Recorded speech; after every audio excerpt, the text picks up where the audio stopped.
All right. Well, good evening to each one of you. Sabko Jai Masih ki. My Hindi was good? Yeah? You don't have to translate that. But I'm glad to have Pastor Manoj to share the word with me this evening. और मैं भी अपने आप को बहुत खुशकिस्मत समझता हूँ कि आज मुझे प्रभु ने मौका दिए ताकि मैं जो आज का जो संदेश है उसका मैं हिंदी में अनुवाद कर सकूं। It's so good that we can worship together as the churches of DBF Dwarka, 4 churches meeting here together this evening. और सच में ये बड़ी आनंद की बात है कि पूरी कलीसिया जो हमारे है, चारों कलीसिया यहाँ पर हम एकत्रित हो सके और प्रभु की हम आराधना कर पाएँ। And we also have some of you who aren't part of DBF Dwarka, but you're here to celebrate with us, and we're grateful that you could come and be part of this worship this evening. और इसके साथ हम उनकी भी आभार प्रकट करते हैं, धन्यवाद देते हैं कि जो डीबीएफ के चर्च के ना होने के बावजूद भी आज हमारे साथ आप शामिल हैं।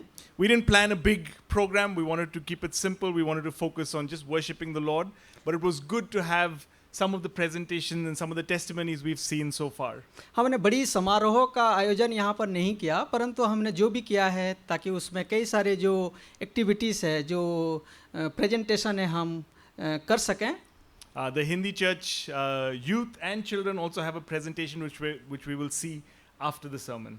और संदेश के बाद हम जो हिंदी कलीसिया के बच्चे ने जो तैयारी की है, एक स्कीट है, उसको हम देखेंगे। But let me just pray as we listen to God's word. आइए हम प्रार्थना करें इससे पहले कि परमेश्वर का वचन से हम सुने। Father in heaven, we thank you, Lord, for this evening, for this time together, and even as we open your word now, we invite you, Holy Spirit, to come and minister to each of us, that you would teach us and help us understand the things of your word, which we know we need the Spirit of God to discern and to apply in our lives. And so we submit this time into your hands. In Jesus' name I pray. Amen. Amen.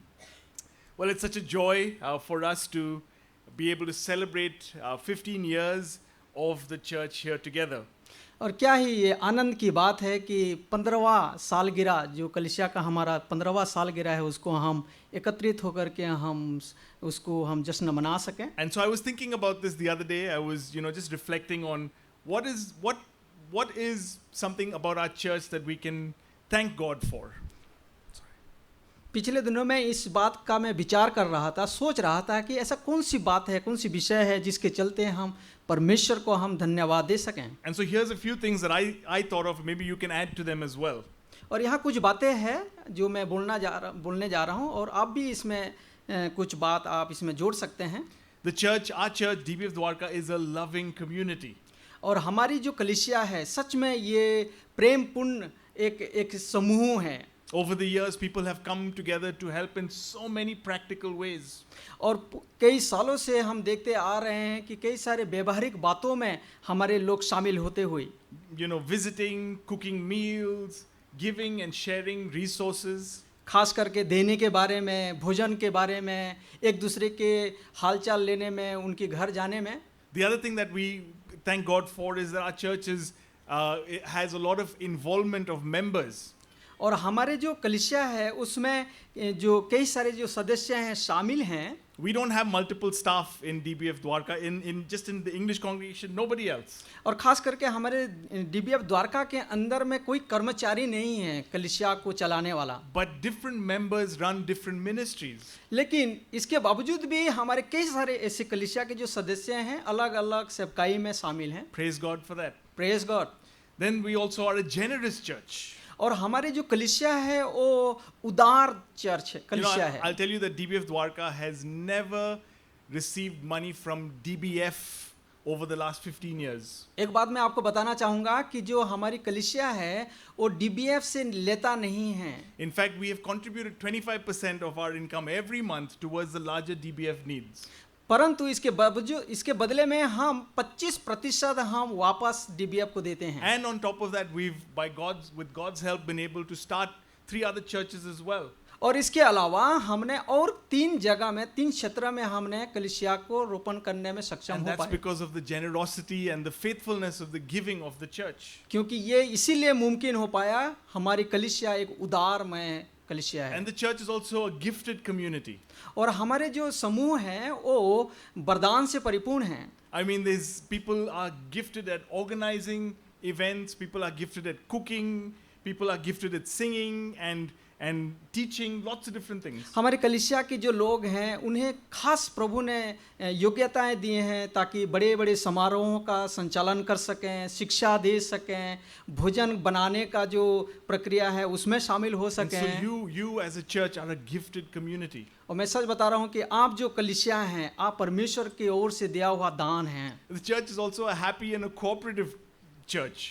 और हमारी जो कलीसिया है बहुत खुशहाल है और मददगार हैं। You know, we've not always had the most comfortable places to meet. हो सकता है कि हमें हर बार एक अच्छा जगह हमें मिलने का अवसर ना मिला हो। I mean, even the last few months we've been in a nice room, but getting there is a problem. It's a mystery, right? Every Sunday.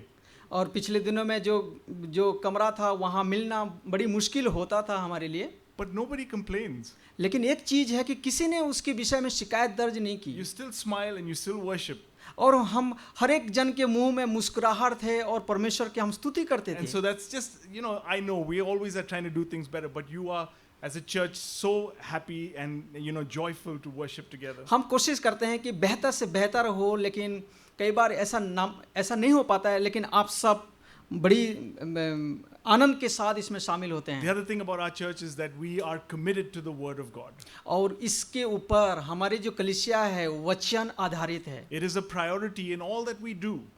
जो भी हम करते हैं उससे ऊपर हम वचन को सर्वोपरि रखते हैं। And nobody complains about that. Everybody wants to try and understand what does God want us to do as a church. और उसके लिए कोई शिकायत नहीं करते हैं, परंतु हर एक जन उत्साह के साथ आते हैं। And so we praise God for that. और उसके लिए प्रभु की हम स्तुति करते हैं। We praise God that, you know, that as a church there was a willingness from some of the members to go out and plant these other churches in the Dwarka cluster. हम प्रभु की स्तुति करते हैं कि हमारे में से कई सारे ऐसे मेंबर हैं जो अलग स्थान में जाकर के कलीसिया का रोपण करते हैं। And they went and their families have been a great blessing to the Hindi church, to the Expressway church. They've been a great blessing. और उन्होंने ये किया है पिछले दिनों में, चाहे वो हिंदी कलीसिया हो, चाहे वो एक्सप्रेस वे की कलीसिया हो। And there's this other group of people that are faithful to pray. और एक समूह के लोग हैं जो प्रार्थना करने में विश्वास योग्य हैं। And they're committed week after week. They're there for the prayer. और वो हफ्ते दर हफ्ते वो विश्वास योग्यता के साथ वो प्रार्थना करते And I हैं। tell you, eternity will tell how precious and fruitful heartbeat has been. और अंत में उसका जो प्रतिफल है वो हमें मिलने वाला है। And so we praise God for our church community. और हमारी कलीसिया के लिए हम प्रभु की स्तुति करते हैं। And sure, there's like any church, there's lots of things that we need to do better. There's lots of ways in which we need to grow. We're not a perfect church. We never claim to be. कई सारे कलीसिया, कई सारे कार्यरत हैं और हम भी कोशिश करते हैं, यद्यपि भी कलीसिया संपूर्ण रूप से परिपूर्ण नहीं है। But that's part of the spiritual journey that we're all on, individually and corporately. लेकिन वो एक यात्रा है हमारे आत्मिक बढ़ोतरी का। And that's what makes our church. One more thing I should mention. We're a church that is accepting, is able to handle the weaknesses and failures of each other and show grace. और हमारी कलीसिया का एक कमाल की बात यह है कि कई बार हम असफल रहते हैं, कई बार हमारे जीवन में कई कमी होता है, लेकिन हम तैयार रहते हैं उस चीज़ को अपनाने में। And so we rejoice in all of these good things. और इन सारे भलाई के लिए हम आनंदित होते And I हैं। praise God for you. और मैं आप सब के लिए प्रभु की स्तुति करता हूँ। But even as we think about these things, we're here this evening because we want to worship God. इन सारे बातों का ख्याल रखते हुए हम यहाँ पर हैं ताकि उस जीवित परमेश्वर की हम What's the स्तुति कर theme? सकें। What's the theme for this evening? और आज के विषय क्या है? आज के शाम के विषय क्या है? You're not sure about it, right? How great thou art. Not how great we are, but how great God is. That's what we are here for this evening. हम कितना महान है वो नहीं, आप कितना महान है उसके विषय में है आज। And so we want to look at 1 Chronicles chapter 29, and I was struck by this account that Uncle Jayarajan read so beautifully for us. आज और आपका ध्यान में पहला इतिहास उसका 29 जो हमारे ब्रदर ने पढ़े हैं। You know, in this text, David worships the Lord as he looks back on his life and on the life of the community of the people of Israel. और यहाँ दाऊद राजा अतीत की बातों को देख करके वो परमेश्वर की स्तुति करते हैं। And he's going to, as he thinks back to it, he's going to come to an interesting sort of conclusion when he looks back. और उनके जीवन के अंतिम क्षण में हम देख सकते हैं कि वो अद्भुत तरीके से परमेश्वर की स्तुति करते And so हैं। before we get into what David says over here, I want to just take you back to David's life a little bit. इससे पहले कि हम जो पढ़े हुए वचन की ओर हम ध्यान केंद्रित हो, उनकी जीवन की जो अतीत है उसके विषय में मैं कुछ बात बताना You see, चाहूँगा। David was an unlikely pick. Dawood जो था वो नापसंद व्यक्ति था जिन्हें परमेश्वर ने चुन लिया था। His family didn't think he was good enough, so they never called him.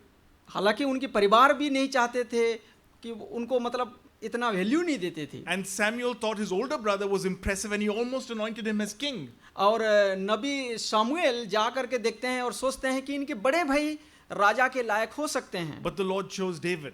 परंतु परमेश्वर ने दाऊद को चुन There लिया। was something about David's heart. और दाऊद के हृदय में कुछ खास बातें था। In 1 Samuel chapter 17, David brings food for his brothers who are part of the army. और पहला शमूएल उसका 17 अध्याय में जब हम देखते हैं दाऊद के बारे में कि घर से वो कुछ भोजन लेकर के अपने भाइयों से मिलने आते हैं। And when he gets there, he sees Goliath standing, defying and challenging the armies of Israel. और जब वो वहीं पहुंचते हैं, जो ये रणभूमि में पहुंचते हैं, तो क्या देखते हैं, गोलियत जो है वो खड़े हो करके इजराइल पर वो ऐलान, युद्ध का ऐलान करता है। And David goes and he fights Goliath and he puts him and he kills him. और हम जानते हैं कि दाऊद उसका सामना करता है, उसको मार गिराता है। And as soon as that happens, the people begin to sing about David. और जैसा ये घटना को अंजाम देते हैं, तुरंत हम देखते हैं कि सारे लोग दाऊद की प्रशंसा करने लगते हैं। They say Saul has struck down thousands, but David 10,000. और उनकी जो स्लोगान है या जो वो उनकी तारीफ करते हैं, उनमें ये विषय होता है कि शाऊल ने हजारों को मारा लेकिन दाऊद ने लाखों को मारा। And then Jonathan, it tells us in 1 Samuel chapter 18 that Jonathan, you know, his heart was knit together with David. Jonathan, Saul's son. और योनातन जो है शाऊल राजा का जो बेटा है, उनका जो मन है दाऊद पे लगा हुआ था। And Michal, I don't know, is that how you pronounce her name? Yeah, Michal. Saul's daughter fell in love with David. और हम देख सकते हैं कि जो शाऊल राजा का जो बेटी है मिकाल, वो दाऊद के साथ उनका मन लगता है। All of the servants of Saul also loved David. और शाऊल के जितने भी प्रजा हैं, उनकी मन दाऊद की ओर फिर आता है। Almost overnight, he became a celebrity. एक ही रात में वो प्रसिद्ध हो जाते हैं। Now, King Saul naturally, you know, grew jealous of David. और ये इन सारे बातों को देख करके शाऊल के मन में ईर्ष्या आ And जाता he है। sought for ways to put him to death. और उनके मन में ये विचार आता है कि कैसे मैं दाऊद को मौत के घाट उतारूं। And yeah, David faced some hard years. He was on the run from Saul for his life. हाँ, हम जानते हैं कि दाऊद ने कई बार ऐसे मुश्किल घड़ी का सामना किया है। But in 1 Samuel chapter 23, and you can read it in other parts of 1 Samuel, but it says that Saul was chasing after David, but he could not catch him because the Lord would not give David into his hand. पहला शमूएल उसका 23वां अध्याय को जब हम पढ़ते हैं, वहाँ देख सकते हैं कि शाऊल लगातार दाऊद को मारने का पीछा करता है, परंतु वो ये काम नहीं कर पाता है। क्यों? क्योंकि परमेश्वर ने दाऊद को शाऊल के हाथ में नहीं सौंपा। So not only are the people favoring David, सिर्फ मनुष्य प्रजा ही इन दाऊद के ऊपर में कृपा दृष्टि but नहीं even the रखते थे, Lord is now protecting him. लेकिन हम जान सकते हैं कि परमेश्वर हैं जो उनको सुरक्षा दे रहे थे। David was 30 years old when he finally became king. ध्यान रखना कि दाऊद जब राजा हुआ उस समय उनका उम्र 30 साल का था। 30 years old. 30 साल का लड़का। I feel old.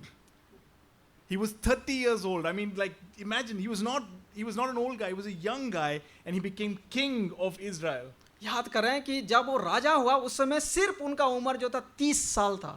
And he had a successful 40-year reign. और उसके पश्चात हम देख सकते हैं कि सफलतापूर्वक उन्होंने 40 साल तक राज किया। The kingdom of Israel grew in strength and it grew in prosperity. और उनकी राज्य के काल में हम देख सकते हैं कि इजराइल जो है बड़ी उन्नति की, सफलता प्राप्त की। Their enemies were defeated, they had peace, they had no more war. उनके राज्य में, दाऊद के राजकाल में शांति बना रहा, उनके दुश्मन लोग मारे गए। David's rule was established to the extent that God promised to give him an eternal kingdom. और परमेश्वर ने दाऊद के साथ एक वादा करते हैं, एक प्रतिज्ञा करते हैं कि उनका जो राजकाल है अनंत काल तक बना रहेगा. And it says this in 2 Samuel 7:16. It says, "And your house and your kingdom shall be made sure forever before me. Your throne shall be established forever." और 7 के 16 में हम देख सकते हैं कि तेरा घराना और तेरा राज्य मेरे सामने सदैव दृढ़ रहेगा और तेरी गद्दी सदैव स्थिर रहेगी. Now, if I was David, I would feel pretty good about myself.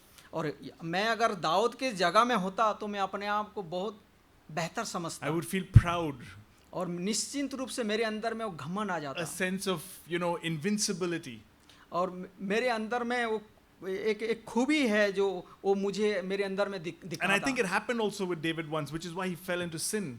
और ऐसा सोच उनके मन में जब आया था, याद रखना उन्होंने पाप में गिर गए थे. That's what success and prosperity can do to you. यही है सफलता और जब उन्नति हमारे जीवन में इस तरीके का परिस्थिति ले आता है. But towards the end of his life, in 1 Chronicles 29, as David looked back, he had a different perspective on it. इसके बावजूद जब उनके जीवन के अंतिम क्षण में जब हम देखते हैं पहला इतिहास उसका 29:10 से जो हमने पढ़ा है, सारा चीज को देख करके वो David was going to help his son Solomon prepare to build the temple of the Lord.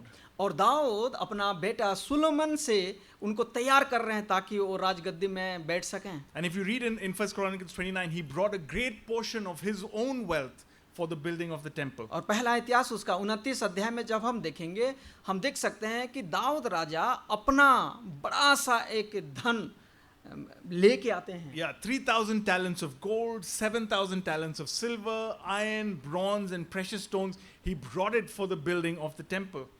कई सौ किकार का सोना, चांदी, कांसा, पीतल और अनमोल पत्थर लेके आते हैं. And I was, checking on AI. I said, what is the value of this?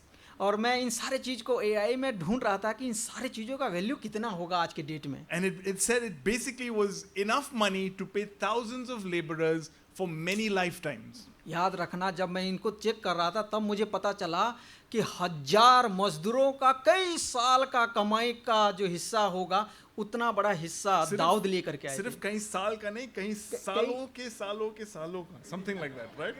Many years. Yeah, that's how big it was, that wealth. और जब इसको हम देखते हैं तो कई सालों का खजाना या जो मजदूर है उतना धन जो इकट्ठा हुआ था उतना दाऊद लेके परमेश्वर के मंदिर बनाने के लिए आते. So this simple shepherd boy was now the richest man in Israel, or maybe in the Middle East even. आप याद रखें, एक साधारण एक चरवाहा आज इज़राइल का एक सबसे बड़ा धनी व्यक्ति बना. And then David turned to all the people. He says, "Look, this is what I've given. What are you going to bring?" और दाऊद जब ये सारे चीज के लेके आते हैं तब वो प्रजा की ओर देख करके बोलते, देखो मैं इतना लेके आया हूं, आप क्या लेके आएंगे. And so then all the tribes of the people, they also brought great wealth, gold and silver and iron and precious stones to build the temple. और जितने भी जो वंश के लोग हैं ना, 12 जितने भी गोत्र के लोग हैं उन्होंने बहुत सारा धन लेकर के आ गए. Once again, David had every reason to feel a sense of pride. फिर से एक बार हम देख सकते हैं कि दाऊद के मन में घमंड आ सकता था. Almost as if he could go to God and say, see what we've given to you.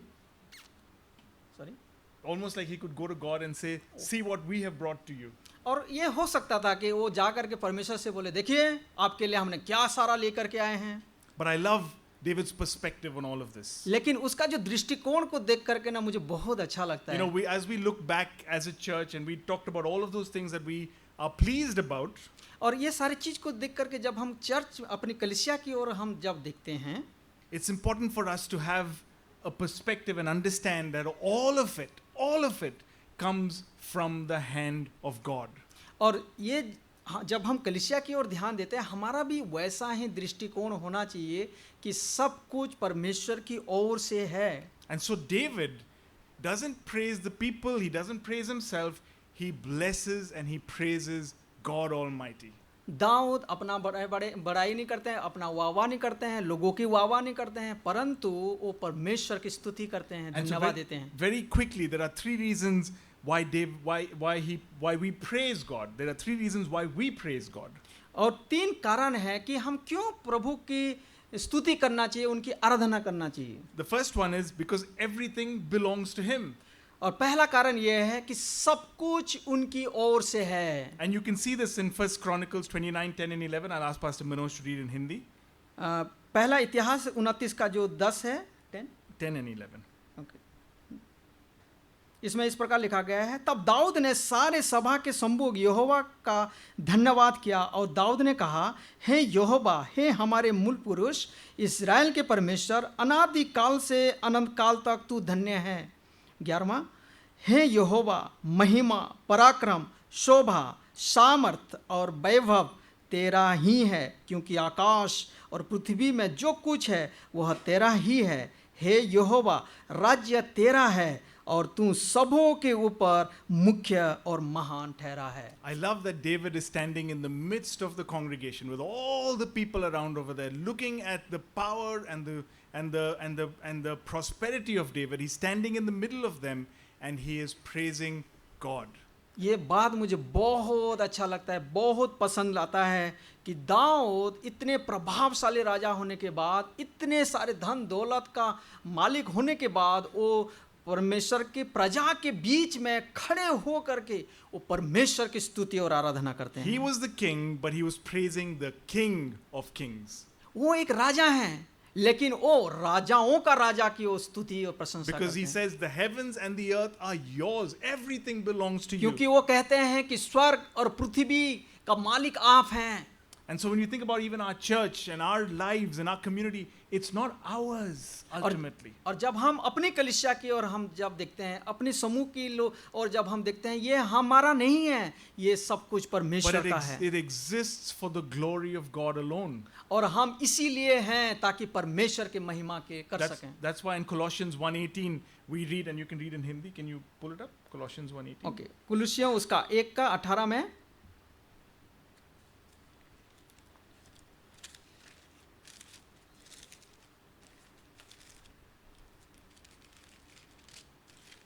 While he finds it, I'll read it. 1:18 Yeah, 1:18. And he is the head of the body, that's Christ, the church. He is the beginning, the firstborn from the dead, that in everything he might be preeminent. Not we might be preeminent, he might be preeminent. और 1:18 में इस प्रकार लिखा है, वही देह अर्थात कलीसिया का सिर है, वही आदि है और मरे हों में से जी उठने वालों में पहलोठा, कि सब बातों में वही प्रधान ठहरे। That's why we say how great you are, how great thou art. इसीलिए हम कहते हैं कि आप कितना महान हैं। Now the second reason why we praise God और दूसरा कारण है कि हम क्यों प्रभु की स्तुति आराधना करना चाहिए, is that everything we are and have is from him. और जो कुछ हमारे पास है और जो कुछ हम हैं, जो कुछ हमारे पास है, सब कुछ परमेश्वर की ओर से है। And so we can read this in 1 Corinthians 29, 12 and 13. So you can read for us. 1 Chronicles, sorry. First Chronicle Chronicles, yeah. 29, 12 and 13.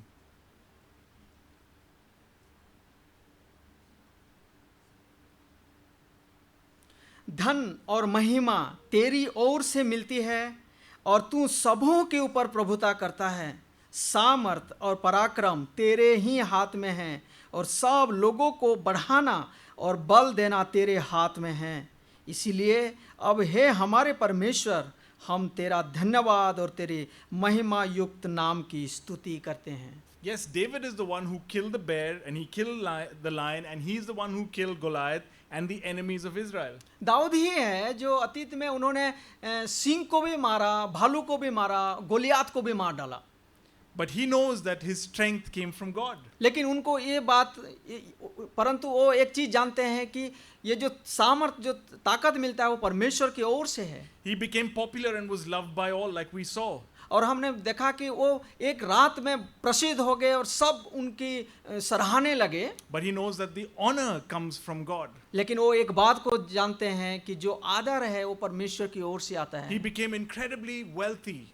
और वो बहुत ही धनवान बन गए वो। But he knew that God is the one who provided all of that to him. लेकिन इस बात को जानते हैं कि ये सारे चीजों का देने वाला परमेश्वर ही हैं। You know, even as a church, we rejoice in all of the gifts and the talents and the abilities and all the good things that we've talked about. We rejoice in those things. हम कलीसिया होने के नाते हम कई सारे जो हमारे पास वरदान है, कई सारे हमारे पास जो आशीष है, उन सारे बातों में हम आनंदित होते हैं। But we know this is from the hand of God.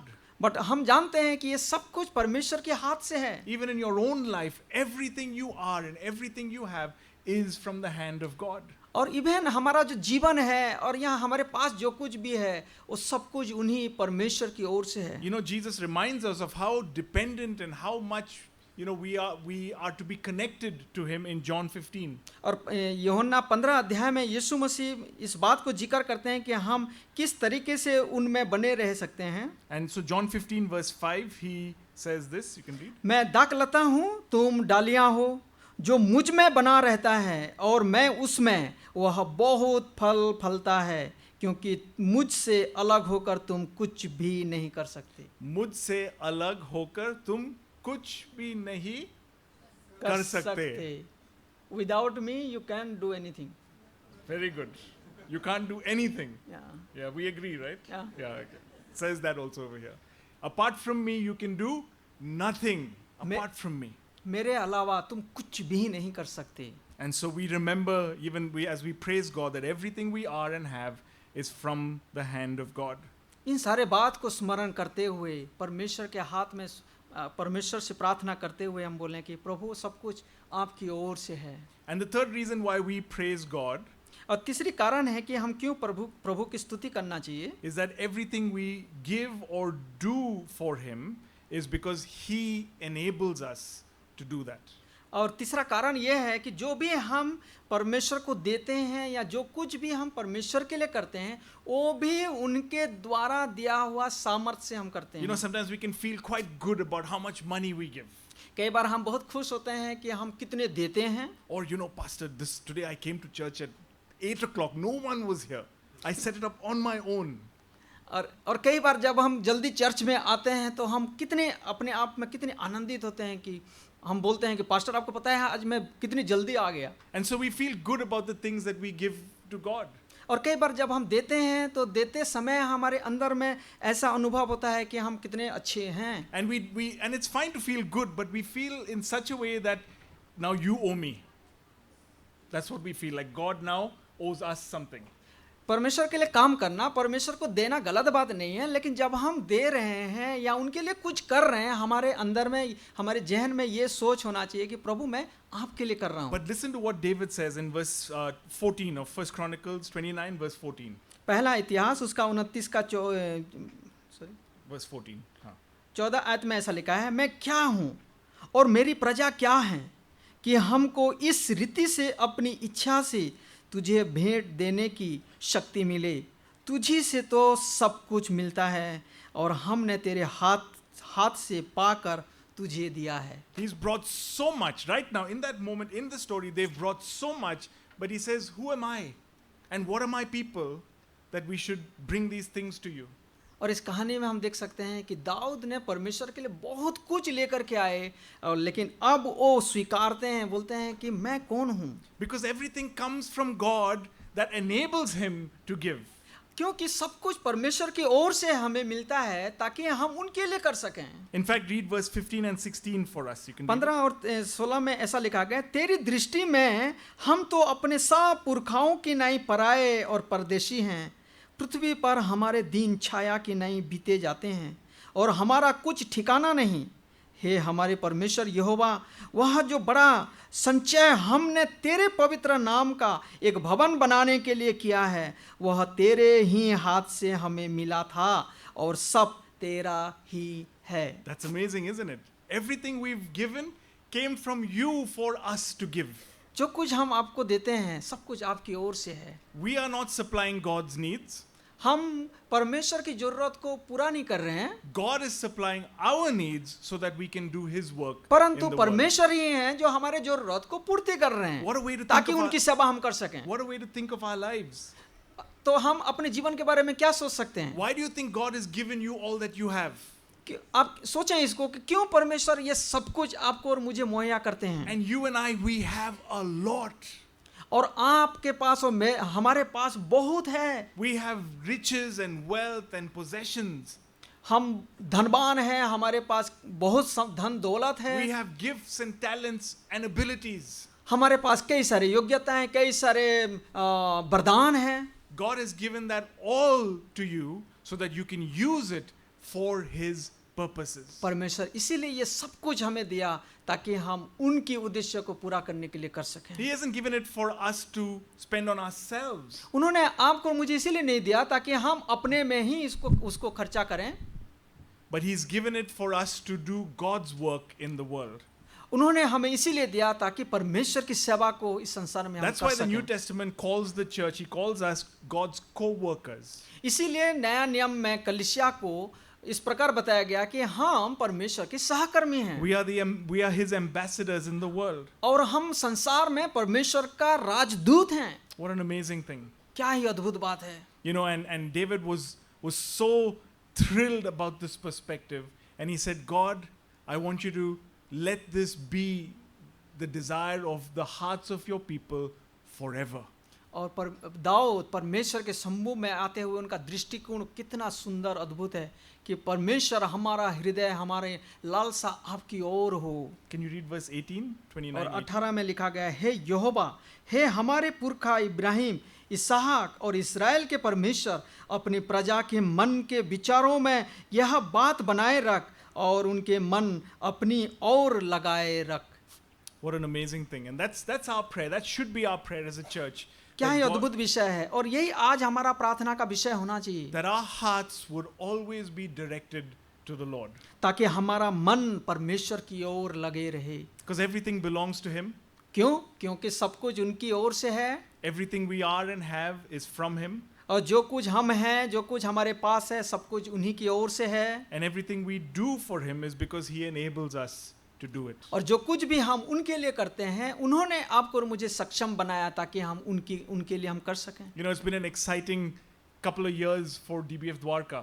और सच में कई समय से ये बहुत खुशी की बात है हमारे डीबीएफ कलीसिया के लिए। And you know, we've had the privilege and the joy of seeing the Hindi church start, और बड़ी and then the Expressway church start, and Vikas Kunj as well.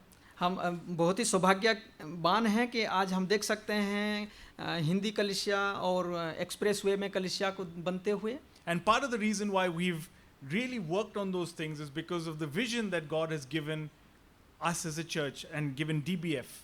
इसीलिए हम इस काम को अंजाम दे पा रहे हैं क्योंकि परमेश्वर ने जो हमें दर्शन दी है, और खास करके डीबीएफ का ये दर्शन है। And so I want to put this up really quickly, just for us to look at briefly for a moment, the vision of DBF. खास करके आप देख सकते हैं कि संक्षिप्त में हम देख सकते हैं हमारा जो डीबीएफ कलीसिया का जो दर्शन क्या है और कार्य क्या है। And this is what it is. It's the gospel-centered transformation of North India through a fellowship of biblically healthy churches. Quite long. Quite long. The gospel-centered सुसमाचार का केंद्रित transformation of North India, उत्तरी भारत को भारत में transformation, परिवर्तन, उत्तरी भारत की जो उत्तरी भारत में सुसमाचार के द्वारा उत्तरी भारत में परिवर्तन through a fellowship of biblically healthy churches. I didn't tell him about this part, so yeah. But through a fellowship, through churches, कलीसियों के द्वारा ये स्वस्थ कलीसिया के द्वारा परमेश्वर की वचन आधारित उत्तरी भारत में एक परिवर्तनशील कलीसिया का रोपण। I promise I'll send the Hindi translation to Pastor Manoj and he will forward it to you. All right? Sure. Yeah. But that is the vision of DBF, and that's why we're doing what we want to do. And so we want to keep doing this, and we will keep sharing it with you. But as we think about 15 years and the next 15 years, we want to keep growing and seeing this fulfilled. यही हमारा DBF का दर्शन है, और इसके आधार पर हम करते आ रहे हैं पिछले 15 साल से। आने वाले समय में भी यही दर्शन के साथ हम आगे बढ़ेंगे। The greatest need of our nation is the gospel of the Lord Jesus Christ. जो सबसे बड़ी ज़रूरत हमारे देश को चाहिए वो है सुसमाचार। And who is going to carry that but His church? कौन है जो इस सुसमाचार को आगे ले सकते हैं? Amen. आमीन। Father in heaven, we thank you, Lord, for this time, for this word before us. And even as we apply it in our lives, I pray that we would be able to see our lives and our church as not our own, but as belonging to you. That everything we do would be for your glory and for your honor. In Jesus' name I pray. Amen. Amen.